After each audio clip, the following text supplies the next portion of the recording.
30% మధ్యంతర భృతి ఏపీ ప్రభుత్వ ఉద్యోగ పెన్షన్ల తాజా సమాచారం. సో ఈ వీడియోలో వీటి గురించి పూర్తి వివరాలు అయితే తెలుసుకుందామండి.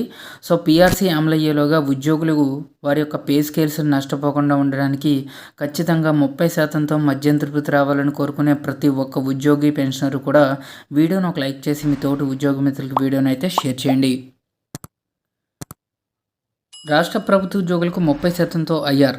సో ఇక్కడ రాష్ట్ర ప్రభుత్వ ఉద్యోగులకు 12వ పీఆర్సీ అమలు చేసేందుకు నూతన కమిషన్ నియమించాలని, పీఆర్సీ అమలు చేసే వరకు 30%తో మధ్యంతర భృతి చెల్లించాలని పీఆర్టీయూ జిల్లా అధ్యక్షుడు నరహరి అంజిరెడ్డి బుధవారం ఒక ప్రకటనలో డిమాండ్ చేశారు.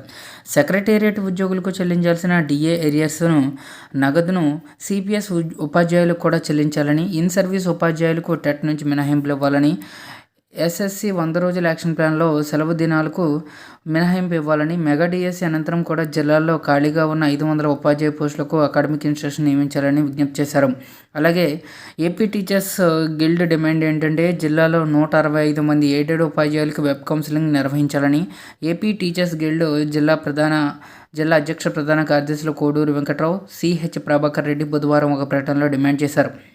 జీవో నెంబర్ 1 ప్రకారంగా ఉమ్మడి ప్రకాశం జిల్లాలోని ఎయిడెడ్ పాఠశాలల్లో ఎంఈఓలు గుర్తించిన ఉపాధ్యాయులు సీనియారిటీ జాబితా తయారు చేయాలని విజ్ఞప్తి చేశారు.